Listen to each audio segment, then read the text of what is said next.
What is up? What is up, awesome people of the internet? Y'all asked for it, so I'm giving it to you. We're going to do a quick live stream talking about the SEC postseason awards. Here's the deal.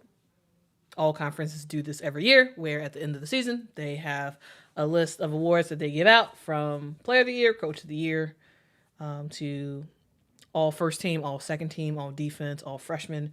And, while everybody did that this year, there were quite a few people who had quite a few things to say from the SEC postseason awards. And I wanted to use this as a opportunity for people to be able to sound off. It's y'all time to sound off on what y'all think about the SEC and who they decided to give awards to. All right. So we're just going to go through the different, awards, and I'm going to tell y'all some of my thoughts. And ultimately, the whole point of this stream, the reason why it's a stream is to allow you all to share your opinions. And if you have changes of like, actually, no, this should not have gone to this person. It should have gone to this person instead. This is your time to flag it. Okay. All right. Because I could have just did a regular produced video, but I think y'all wanted to have an opportunity to say y'all piece, and we will give you all. I always say we, it is the collective we. You all can have that opportunity to do that. Tori is already getting started. Says Ravens should have been first team. Well, let's actually introduce you all to the players who made the first team. The first team all SEC are as follows. And again, guys, as we go on, please share your thoughts in the comments. I will also try to do my best to, at the end of each one, to have a quick poll so you all can share your thoughts. Okay? So let's talk about the first team all SEC, because yeah, sure, you can say some people were snubbed, but also, who are you taking off? Okay, first, let's get into it. First up, we have Liv McGill from Florida. Now, I am actually watching Liv McGill do her thing right now, as Florida has a sizable lead against Mississippi State right now. And Liv is absolutely doing her thing so far in this game. Here's the deal, guys. Florida is not a very good team, but they would be a way worse team if they did not have Liv McGill on their squad. The reason why is because Liv McGill is averaging around 22 points per game, 6 rebounds, 6 assists, shooting 43% from the field, is in a lot of ways the end all be all for everything Florida related. To me, this is a no-brainer that Liv McGill is a first team all SEC. Yes, her team itself is not very good. However, individually, she's basically the end all be all.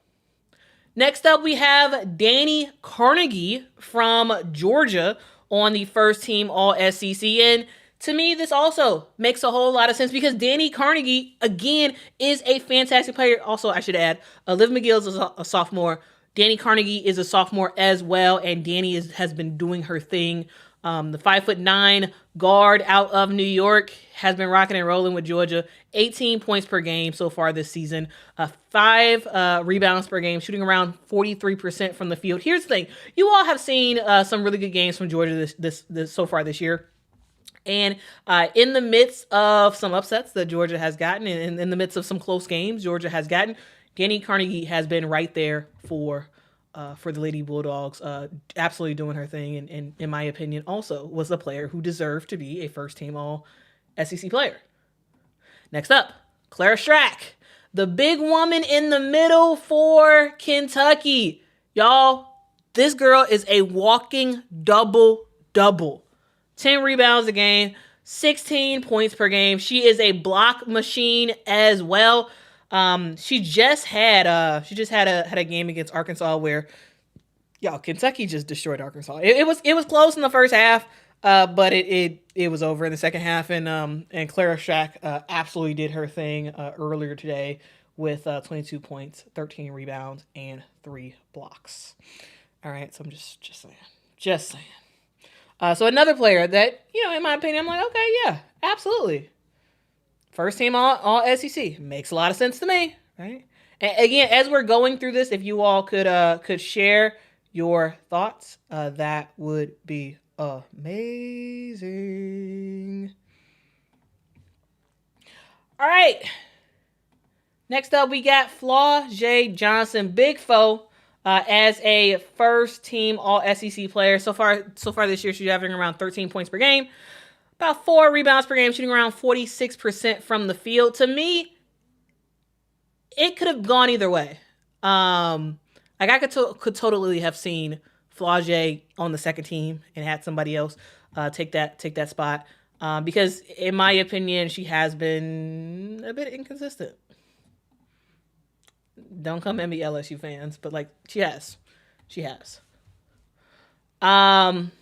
Another LSU player who's on the first team is Mikaylah Williams, averaging around 13 points per game, 5 rebounds per game as well. The Louisiana native is a junior, and so this is really getting to be her team. And so she's also another player who I would say is a little bit less streaky, but also has had games where she just have disappeared. And that's absolutely something to keep in mind as we talk about, first team or not. She's another player where I'm like, I could have saw her on the second team. I wouldn't have been upset with it, right? Another first team player is Cotie McMahon. She's also the newcomer of the year as well. Here's the deal. Cotie McMahon, in a lot of ways, has been a rocking and rolling for Ole Miss. Now, last couple of games, not so much, but overall this season she's been great. 19 points per game, 5 rebounds per game. She is the bucket getter that Ole Miss has been needing, right? She's a boatload of offense, and that's what Coach Yo wanted. That's what Coach Yo got, and yeah, absolutely. In my opinion, there's no doubt about it. She is a first team All SEC player. Then we got Raegan Beers, another walking double-double. So while you had Clara Strack at Kentucky, you also have not Ole Miss. You also have Raegan Beers at Oklahoma. She's averaging 10 rebounds per game, 15 points per game. When she's in the paint, she's kind of automatic.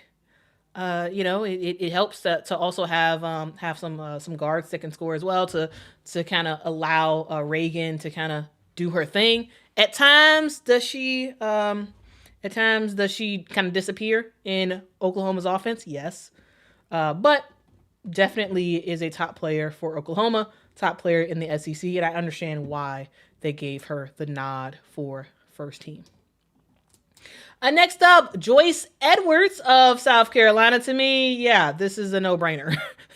Joyce is averaging about 20 points per game, 6 rebounds per game as well. At times does she, again, also disappear. At times does she make, some mistakes? Yeah, sure. But at the end of the day, Joyce Edwards, best player on South Carolina. The player that you can more consistently rely on to do her thing, both in the paint and also in the mid-range game as well. Next up for Texas, we got Madison Booker as a first team player. Again, also as someone who, depending on the matchup, can disappear also. But by and large, has really turned it up a notch for Texas this season. Now she's not having a all SEC, she's not having a player of the year type of year. But she's doing very well this year. 18 points per game, 6 rebounds per game, shooting around 50% from the field for Madison Booker.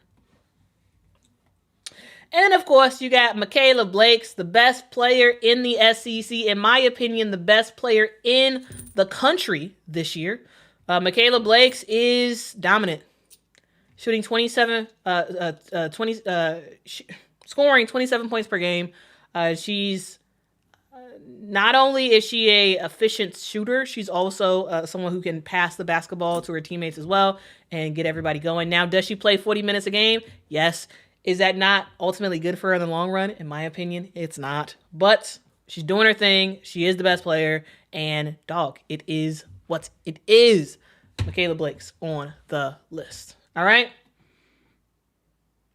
And if you all are wondering, now is going to be the time where you all vote. You all vote. I want to hear you all's thoughts about whether or not this first team is accurate. Whether or not you have changes around the first team. All right, so first team, all SEC. Is it good or no? They got some names wrong. That's my question to you all. All right, that is my question to you all. Now let's see what comments you all have. Let's see.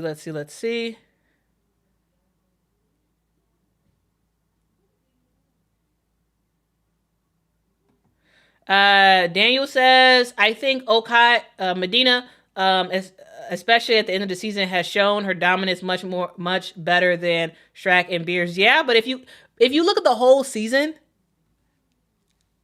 I mean, I think it's Clara, Strack, and Raegan Beers over Madina.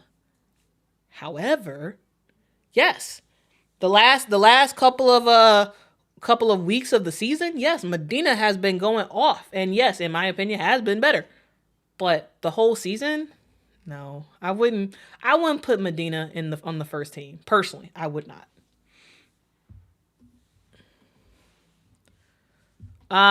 Neek says, I love Big Four, but her stats don't add up to others. Yeah. And that's my point. That's my point. Like truly, I'm not trying to be disrespectful. Chicago Cheetah says, why does everybody got to be disrespectful? Big Four to Big Four. She earned it, but they don't have any energy for kids who are on reward lists that are getting eliminated today. Here's the thing. Now, maybe some other people are. I don't think so on this channel.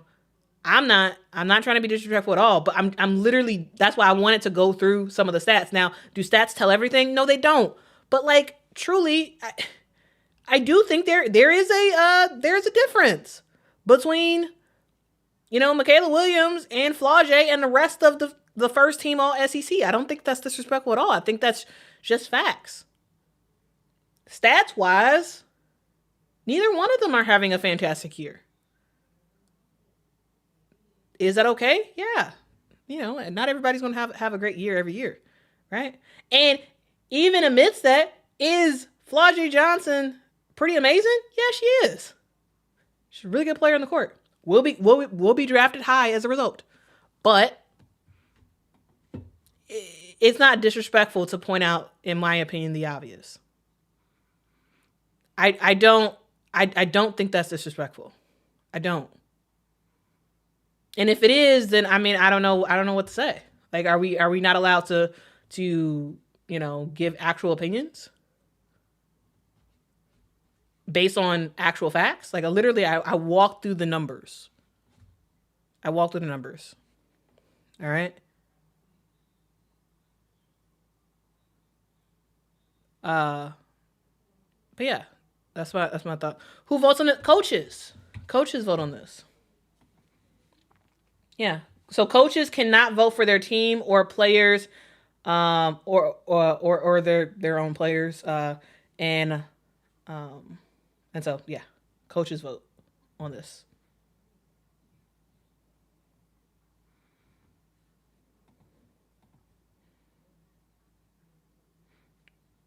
Jasmine says facts aren't disrespectful. Yeah, I mean, now there are some people who are like very mean spirited and all that stuff, but I'm not. That's not what I'm trying to be. I'm literally just walking through it and getting y'all thoughts.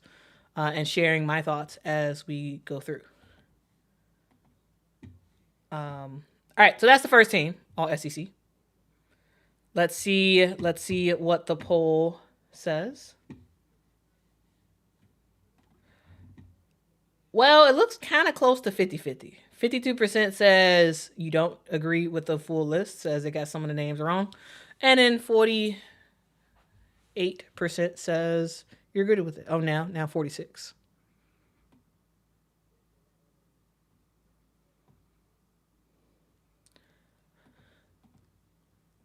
All right, Rasa says, what do y'all think about Jelani of Ohio? Jelani Cambridge of Ohio State? I think Jelani's fantastic. Yeah, I think she's a really good player. Yeah, that's what I think about her. I think she's a really good player for Ohio State. All right, let's move on.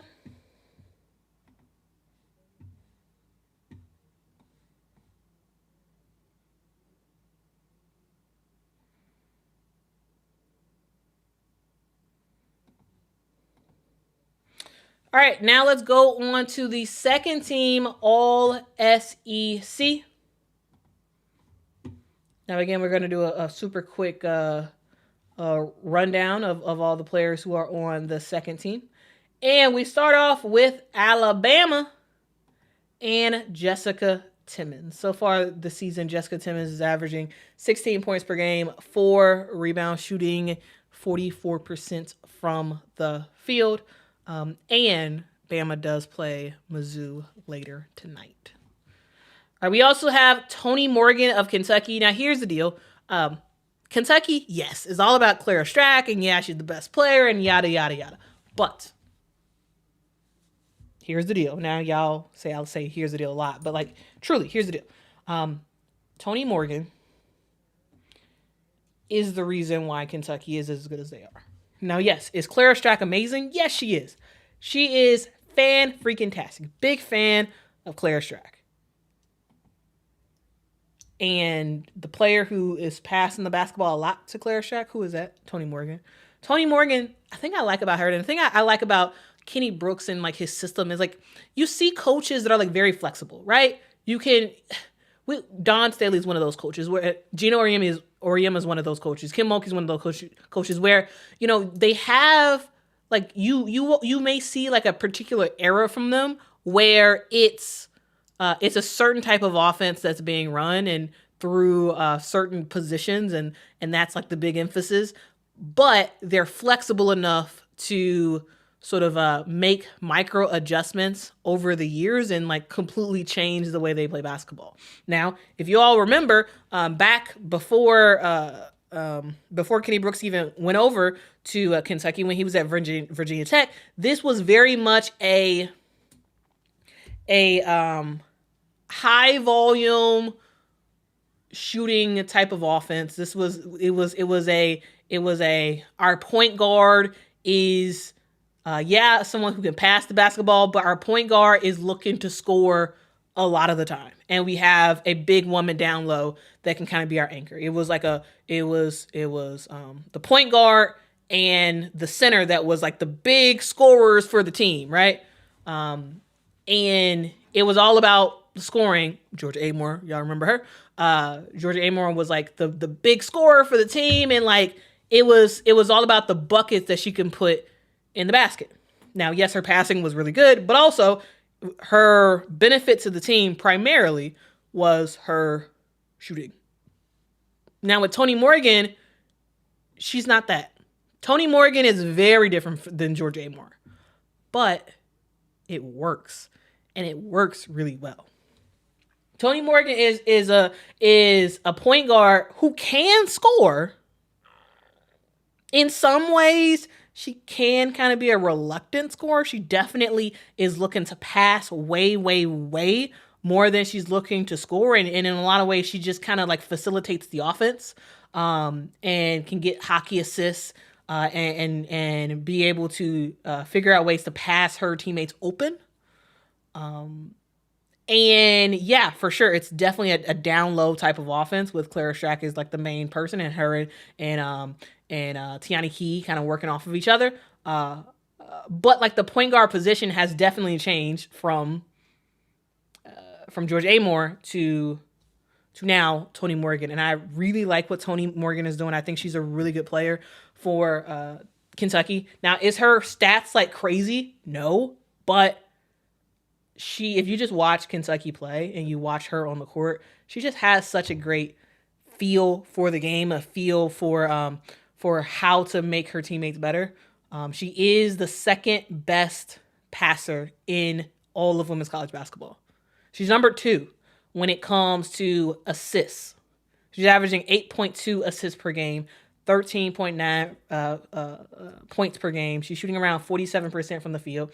At times, she can be a reluctant scorer, but Tonie Morgan, make no mistake, is a huge reason as to why Kentucky is good, right? Huge reason. So I just wanted to give her a little bit of love there. Yeah. Shout out to Tonie Morgan. Like she doesn't get a ton of attention. She should. I like her a lot. And it looks like she's on her last year of college, so like we'll see where she ultimately goes in the WNBA. We also have Grace Slaughter for Mizzou. Now here's the thing: Mizzou is trash. Mizzou is a really bad team this year. they are a very bad team, but Grace Slaughter is a really good player. She's a bright spot on this bad team. So far this year, she's averaged around 18 points per game, 6.5 rebounds per game. Yeah, her team doesn't win, but I get why they decided to give her the nod for the second team, because individually, she has had a really good year. I'm just saying. Then we have one of the many controversies of the SEC awards is Aaliyah Chavez. Aaliyah Chavez of Oklahoma. Y'all know Aaliyah Chavez. One of the most exciting players coming into women's college basketball. A lot of people were talking about her. Like this, she was like, the city of Norman, here I come, right? All that great stuff. She had a really good year, right? 18.4 points per game, 4.2 assists per game. Didn't shoot it crazy efficiently, but like she did her thing. Multiple time freshman of the week. She did her thing. There's a bit of controversy because, yeah, she made the second team, but also do you notice what freshman did not make the second team and what freshman Aaliyah Chavez lost to for the freshman of the year? More on that in just a sec. That's where the controversy lies there. Is Aaliyah Chavez a second team all SEC player? Yes, I do. I agree. Yeah, she should be a second team player. But some controversy about her getting this and not getting the freshman of the year nod. Just saying. All right. Next up, Raegan Johnson. There's a lot of talk about whether or not Raegan Johnson should be a first player or a second team player. Here's the thing. I think I could see it both ways, right? Is Raegan Johnson a really good player? Yeah, she's the best defender in the SEC, in my opinion. She also is a really good point guard running the squad for South Carolina. Does she score a ton of points? No, she doesn't. She scores about 10 points per game. But like, she's very integral to the team. Now, I've seen a lot of people make the argument of Raegan Johnson is supposed to be a first team player. She is not a second team player. I mean, sure. But at the same time, I get why she's on the second team. Because, yeah, defensively, she's great. She is. But I think it was just about the coaches and the voters saying, hey, well, we're gonna reward offense a little bit more than rewarding defense. I think that's ultimately what it was. Do I think it's a huge snub? No, I don't think so. But I get why people are upset. I get why people are upset. But again, I really do think that it's offense over defense. It's stats over the eye test in the first and second team nominations. So that's my thoughts there. All right. And then next up, Tessa Johnson. Tessa's had a really good year as well. here's the thing. Everybody from South Carolina ended up making all the starters ended up making an all SEC team. I get why they did it, because South Carolina is the best team in the country. So I mean, not best team in the SEC. And so I get why they're like, okay, let's give it to all the South Carolina players. Is Tessa Johnson a really good player? Yeah, she is. Duh. Is she streaky? Yeah, she is. Does she disappear sometimes? Yeah, she does. But when she's on, I mean, she's pretty fantastic. 13 points per game, shooting around 46% from the field. Next up, continuing in the vein of South Carolina, we have Latson. Latson, remember, guys, transferred into South Carolina this season. And overall, her numbers are down, right?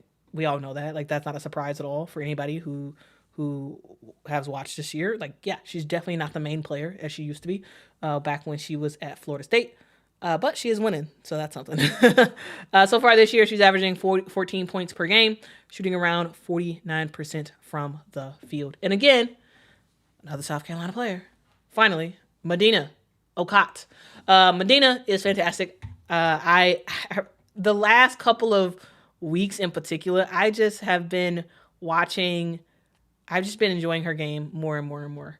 Mainly because I'm just like, dog, 6'6", big girl who can knock down threes. I just think it's so fun, and she's getting even more confident and stroking it more. I love to see it.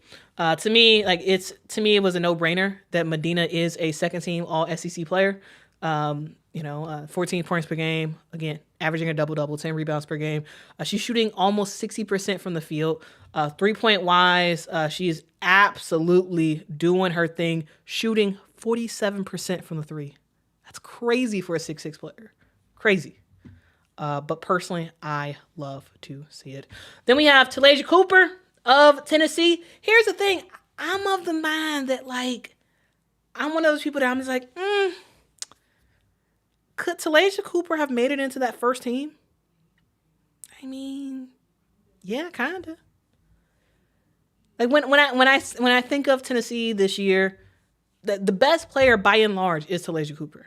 And yes, at times is she kind of spotty. Sometimes is she crazy on? Yes. And crazy off? Yes. Absolutely. But when Tennessee needs a bucket, a lot of times they call on her.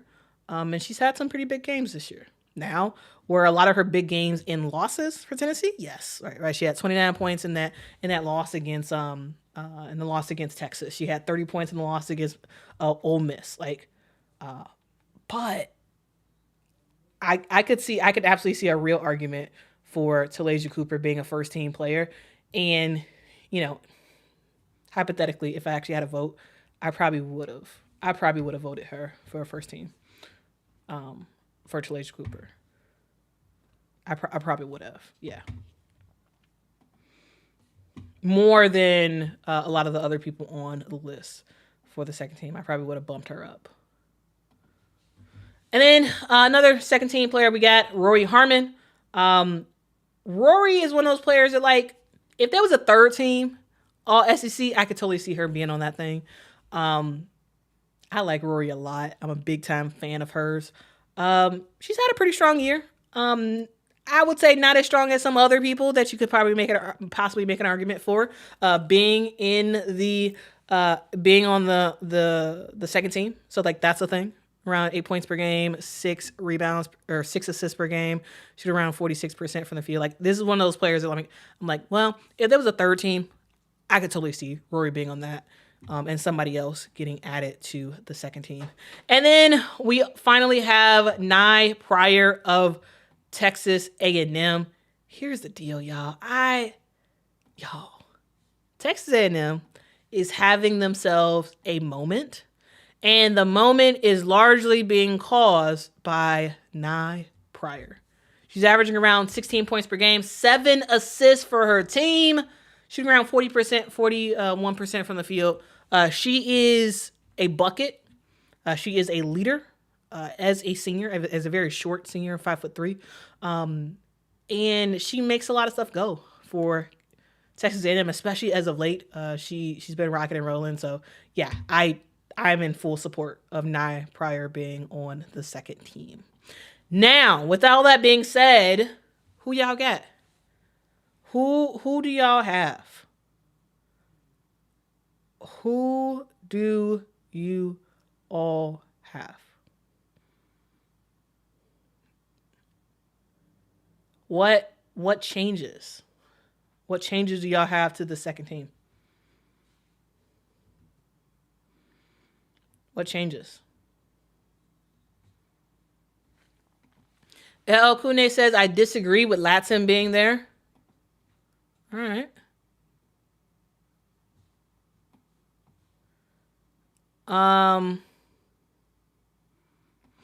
Chicago Cheetah says, the second list looks like a South Carolina fatigue list. Oh, man.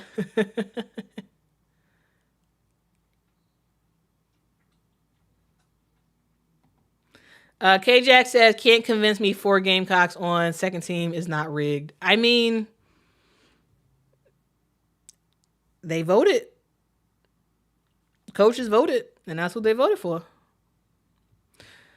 Tori says, who can guard Tessa?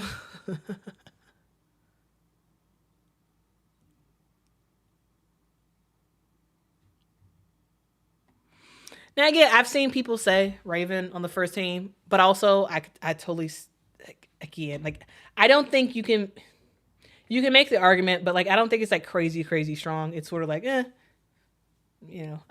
sure, I get your point, but like, interesting.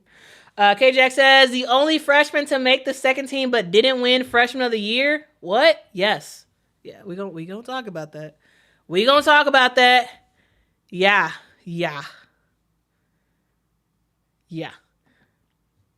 Tori, I would have too. I would have put Aubrey Galvin on here.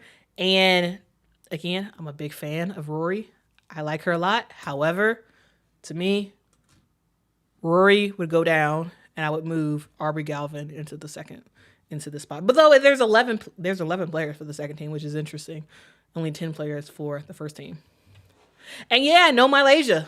We'll talk about Mikaylah in just a sec, but no, she did not make the second team. I also think an argument could have been made for her, possibly on that front. Flashy, thank you so much for the super chat. Says, do you think UConn can do it? ? Also, Raven should be on the first team. Do I think UConn can win the whole thing? Yes. Because here's the thing. This has always been the case, but like I feel like it's even more this year. It's more noticeable.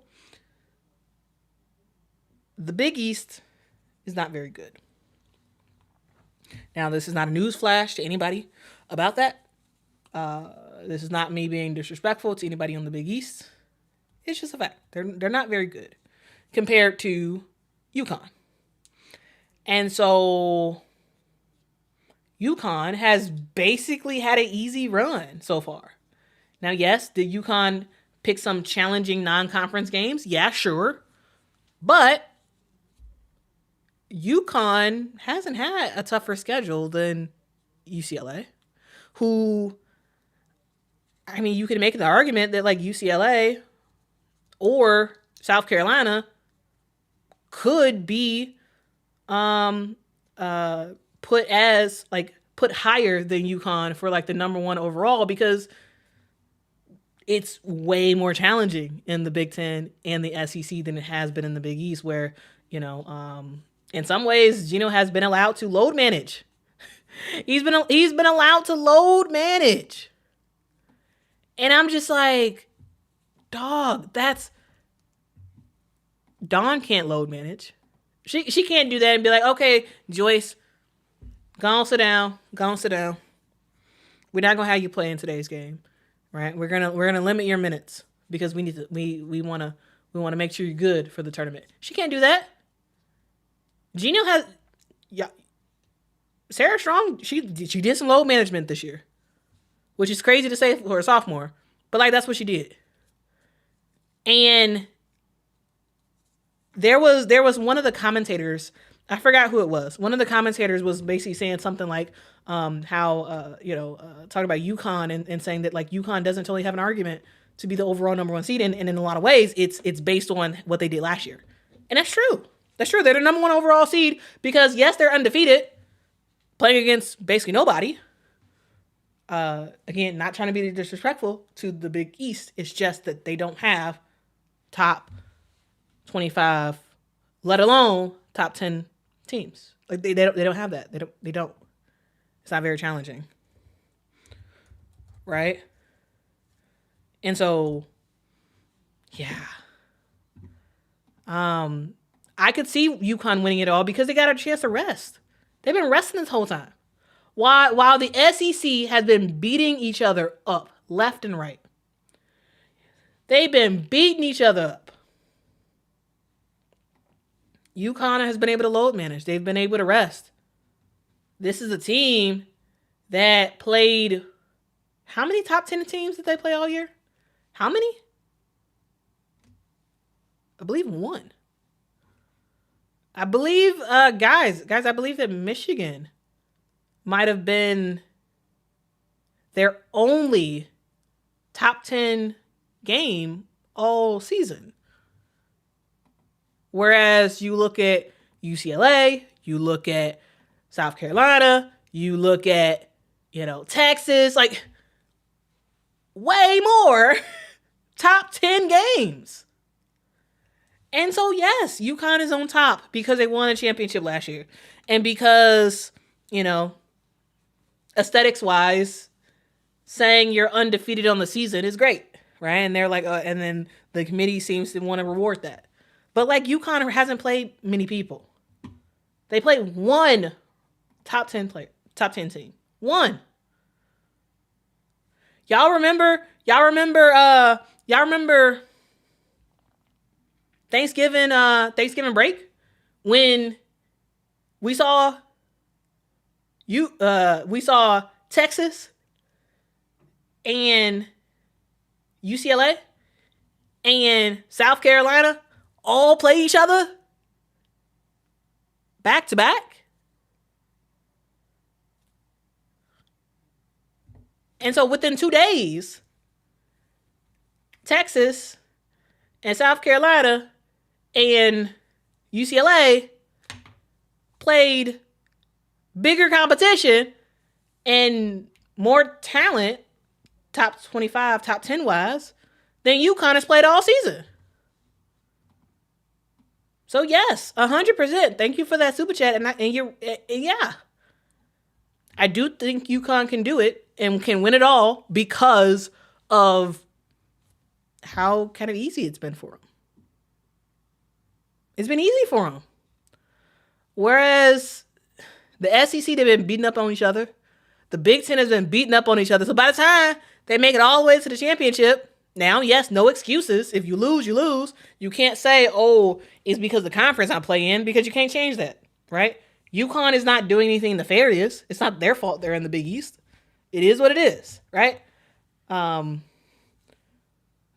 I see UConn making it all the way, and I see them winning because they're going to be the most rested team in a long time. They're going to be the most rested team. They're going to be ready to go. So, yeah, those are my thoughts there. And so thank you so much for the super chat for getting me on my soapbox real quick to talk about that. Because, yeah, I think it's definitely something. It's definitely something. All right, let's move on. Let's move on to the all freshman list. Let's go a little bit faster on this one. Let's go a little bit faster on this one. We got ZaKiyah Johnson of LSU. Love that. She's had a really good year.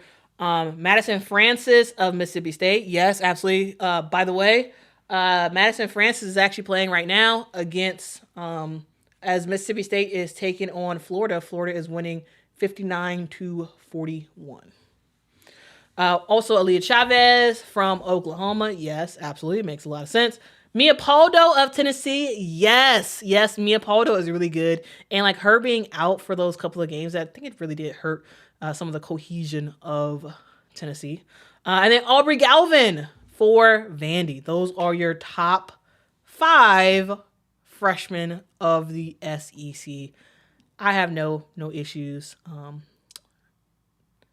No issues with that. Okay.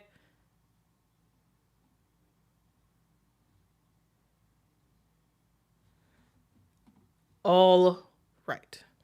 Now. Oh, wait, did I do defense? Did I do defense? I can't remember. If I didn't, let's go all defense team.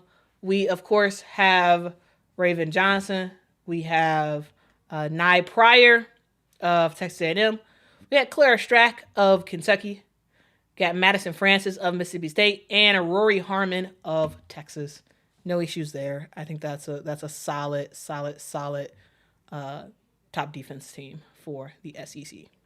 Now, here's where everybody is doing all the talking. A lot of talks about these individual awards. Now, Scholar Athlete of the Year, Carly Weathers of Bama. No controversy there. Newcomer, Cotie McMahon of Ole Miss. I would say no controversy there. I haven't heard anybody say anything about somebody other than Cotie McMahon getting this. To me, absolutely, she deserves it. She absolutely deserves this award. I think that's definitely a thing. And so, yeah, I don't see any controversy there. Defensive Player of the Year, Raven Johnson. I don't see any legitimate argument against that. I don't. Now, I know some people are like, oh, we got a defensive player, blah, blah, blah, blah, blah. No. There is nobody better at defense in the SEC than Raven Johnson. Like, I just think that's the truth. Because Raven is one of those rare players who you can put on kind of anybody and she could shut them down. Y'all remember what happened against, what was that team? Ole Miss? Y'all remember she held Cotie McMahon to 0 field goals made? Y'all remember that? And you know how big of a player Cotie McMahon is in relation to Raven Johnson? Yeah. That's how good Raven Johnson is defensively. Duh. Like, I think it's just straight facts. Like, I again, this is not, I'm not trying to be biased. I literally say what I see. And what I see is Raven Lock 'em Up Johnson do her thing on the basketball court. Not only can she defensively do really good one-on-one, but also she's a really good help defender as well. And so, like, duh. So I don't see any controversy with any of those. The Scholar Athlete, the Newcomer, Defensive Player of the Year. There's no controversy there. Oh no, I did not mean to use Mikaylah Blake's photo for Shea Ralph. that is not Shea Ralph. Okay. Let me hold on. Let me find a photo of Shea Ralph real quick. That is funny. That is really funny that I used that I used that photo.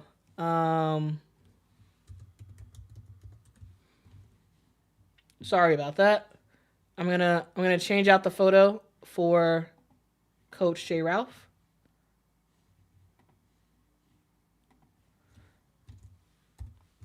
Sorry about that.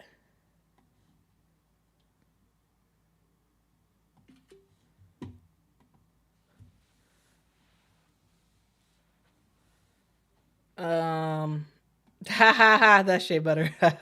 That's funny. Hold on, give me a sec. I'm gonna change out that photo.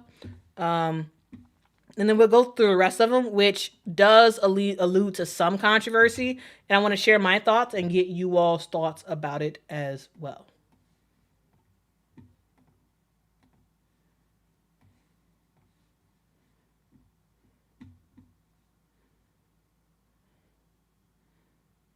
All right.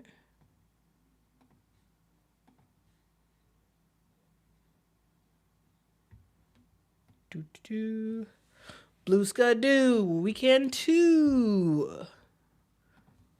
All right, just gotta add her in here, And we can call it a day. Again, thank y'all so much for watching during the day. I appreciate it. Make sure you hit that like button, hit that subscribe button as well. Really does help the channel out a whole lot. All right.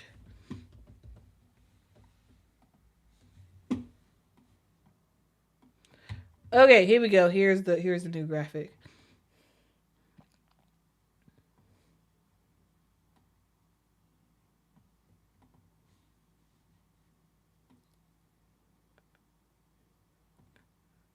All right, here we go.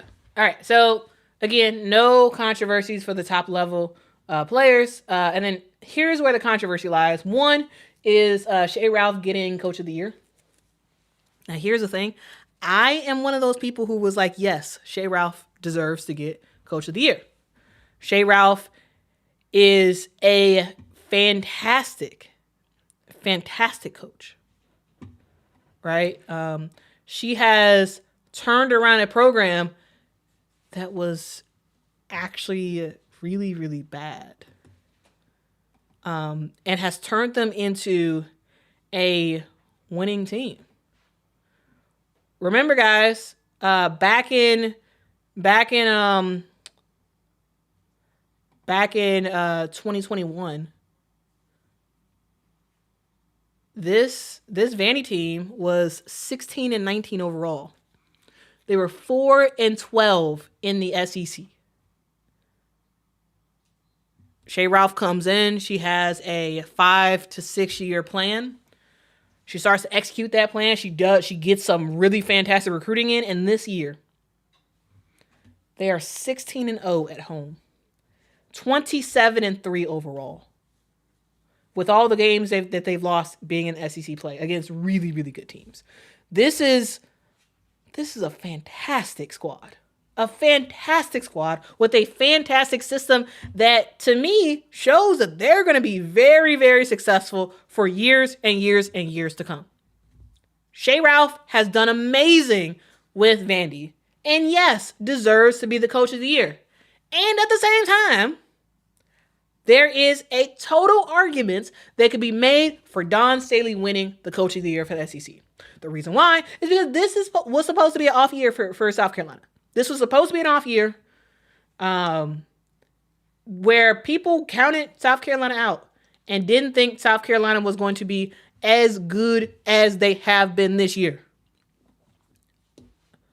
You know, in a lot of ways dominant in the SEC. And yes, has South Carolina been good over the years? Absolutely. And still with that success, she continues to find ways to slightly tweak her offense and slightly change things around and still be successful. So yes, Shea Ralph, in my opinion, deserves it. But also, Dawn Staley deserves it too. However, I would pick Shea Ralph over Dawn because Dawn has been very successful, has done really great things with this South Carolina team. And Vandy, this rise that Vandy is on is very recent, and it deserves to be talked about. It deserves to be respected. Here's the thing. You have Mikaylah Blakes. Last year, it was Mikaylah Blakes and Camille Pierre. They were fantastic dynamic duo in the SEC, and there was a lot of talk about, oh my goodness, another year of both Camille Pierre and Mikaylah Blakes. This team is going to be rocking and rolling. And then, a late change, Camille Pierre is gone. She's out at Vandy. She's gone. And then it was like, oh my goodness. Mikaylah Blake's just by herself? I mean, sure, she's going to score a lot of points, but like Vandy's not going to be very good. Right? This team that's rebounding, that's trying to turn into a really good team, they're not going to be very good because Camille Pierre just left. And you just got Mikaylah Blakes. And Shea Ralph was like, well, watch us.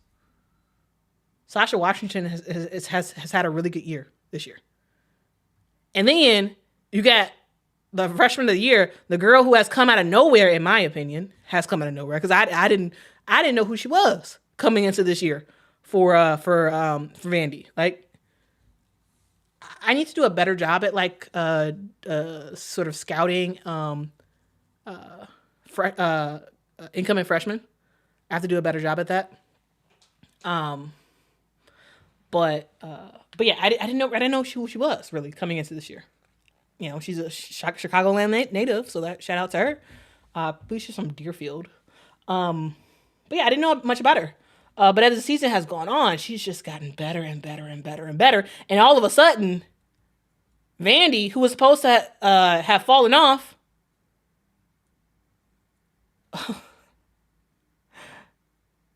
again, they are undefeated at home. They've only lost 3 games all season. And they look fantastic. So yes, Shea Ralph deserves Coach of the Year. Yes, I have no qualms about her being Coach of the Year. Yes, is Dawn Staley a great coach? Yes, she is. But this season and what has gone on for Vandy, again, losing Camille Pierre, which was a big time loss, and how they have gotten even better. They're even better than they were last year. It says a lot. It says a lot about coaching. And yes, Shea Ralph, definitely Coach of the Year. 100%.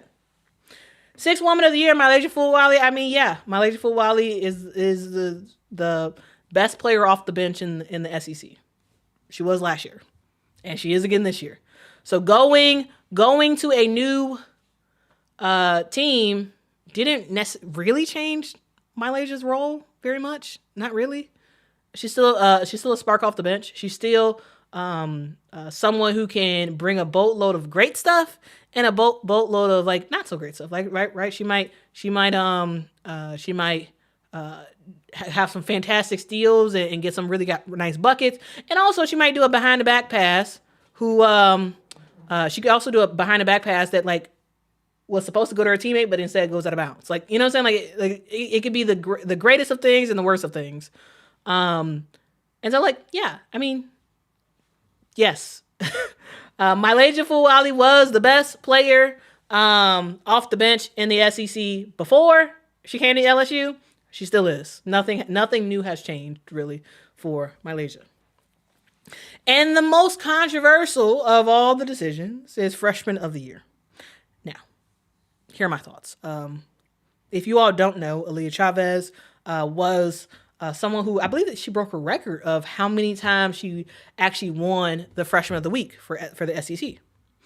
And Aaliyah Chavez is great. She's had a big time year, right? Fantastic. But she didn't win Freshman of the Year. That went to Aubrey Galvin.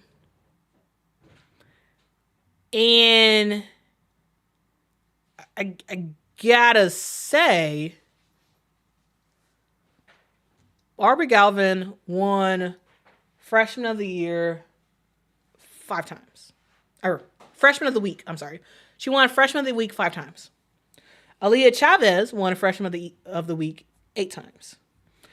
Also, pound for pound, when you look at those two and their stats, I mean, Aaliyah Chavez has better stats. She does, right? She's averaging around 18 points per game, whereas Aubrey is averaging around 13 points per game, right? Like, there's a difference there. But I will say overall, this is one of those situations where it was for like the player, in my opinion, for the players of the week awards going to Aaliyah Chavez. One, it was because of who she is, and because she was a big name, known player coming into the season, whereas Aubrey Galvin, nobody really knew who she was. So that's one thing. 2 is because vanity metrics are a thing, right? And yeah, Aaliyah, again, this is no disrespect to Aaliyah Chavez. Aaliyah Chavez is really great, really, really good player.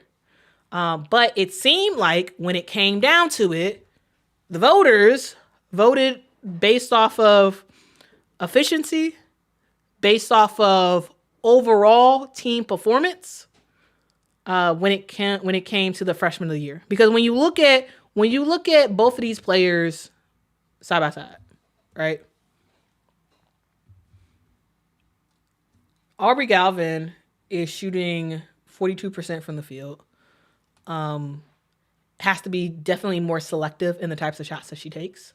And as a result, is averaging less points. Aaliyah Chavez kind of shoots whatever she wants, whether it's crazy long three or a or whatever. Like she just scores up the wazoo. But also her efficiency is not very good. She's around 37% from the field. Aubrey Galvin, in my opinion, is a better passer than Aaliyah Chavez.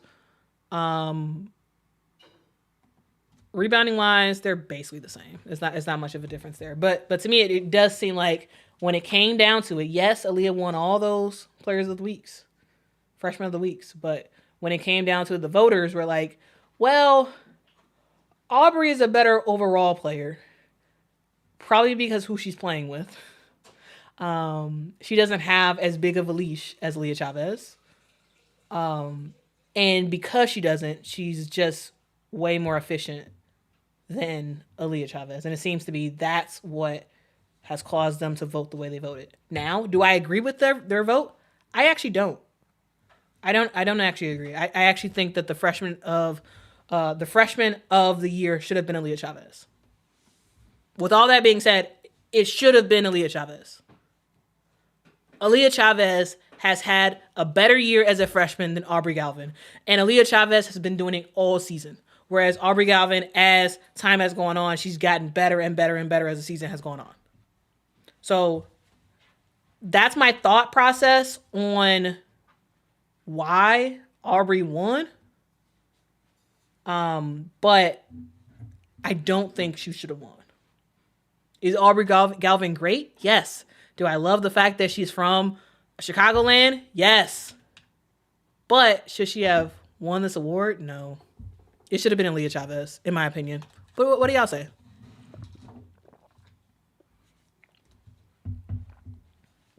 Let me know your thoughts in the comments. Quintus says Galvin more polished, question mark. I think she is. I think she is primarily because of who she's playing with, right? When you see Oklahoma, Aaliyah Chavez is the best guard on Oklahoma by far. She's the best guard. And yeah, you got Raegan Beers, who's a better player, but like Raegan Beers is the post player. Whereas Aubrey Galvin, she's a guard, and the best player on the team is another guard. And so like she doesn't have as much freedom as Aaliyah Chavez has, at least looking at the games. It doesn't seem like she has the same type of freedom. And so that's my like thought process of like why the voters may have voted the way they did. But again, I think the voters were wrong. Aaliyah Chavez should have won. But is Aubrey Galvin fantastic? Yes, she is. Aubrey Galvin's great. And in my opinion, Aubrey Galvin should have been a second team All-SEC player. She should have won that. She should have been an all second team SEC player. She's had a fantastic year. But freshman of the year, nah. It should have been Chavez. It should have been Chavez.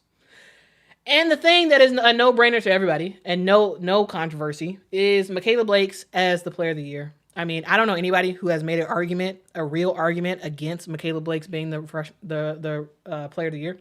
She's had a great year. She is the best scorer in women's college basketball. She is someone who makes her team better. She's in all the time because her team needs her, number one. But also because she doesn't do a lot of stupid stuff on the court. She just does it. She plays within herself. Whether it doesn't matter who she's playing. She shows up and shows out. She's averaged a 30-piece for the entirety of SEC play. And you know how tough the SEC is. You know the big-time programs that are in the SEC, and it didn't matter for Mikaylah Blake's. Didn't matter. She showed up and showed out and did her thing night in and night out. And so, yes, SEC Player of the Year. And also, National Player of the Year. I get it. UConn is UConn. And yes, is Sarah Strong amazing? Yes, she is. But if Mikaylah Blake does not get National Player of the Year, I was about to say we should riot. I don't know. We should do something because it would be messed up if she does not win National Player of the Year. She is by far the best player in the nation.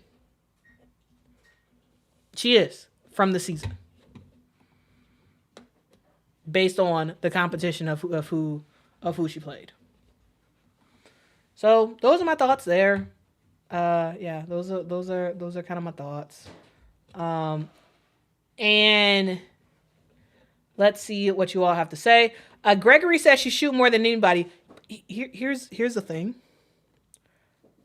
Does Mikaylah Blake shoot quite a bit? Yeah, she does. But also her efficiency is really good. Excuse me. Her efficiency is really good. I don't know if y'all know this, but like she's shooting close to 19 between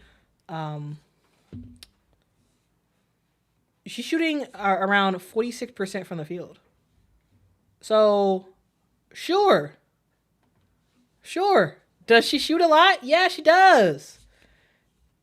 You know? She shoots around 20 field goals a game. But she makes 46% of them. So what are we talking about? It'd be different if she was shooting that amount and only making about 30% from the field. Right?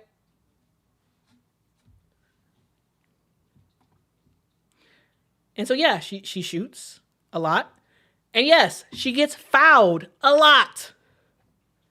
She goes to the free throw line close to 7 times per game. I mean, 7. She shoots about 7 free throws per game.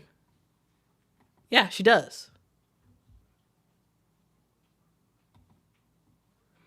But even if you take away her free throws, even if you take away those 7 free throws per game, to me, still SEC Player of the Year. Still National Player of the Year if you take away her free throws. So like I don't know what argument can be made against her. I don't know.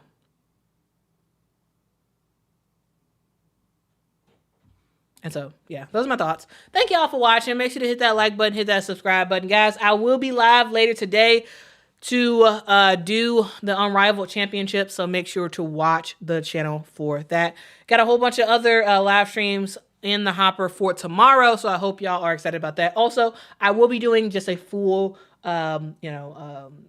video about who won what, not just for the SEC. I want to talk about the SEC because it seemed to be that was the most controversy, but also Big Ten has awards, ACC has awards, Big 12, the A10 conference, like everybody had postseason awards, and I want to talk about it. So I'll have a video about all of those awards coming up as well. And then again, remember tomorrow for Cotie in the Morning, I will have a full breakdown of today's games. So make sure to tap in and stay connected.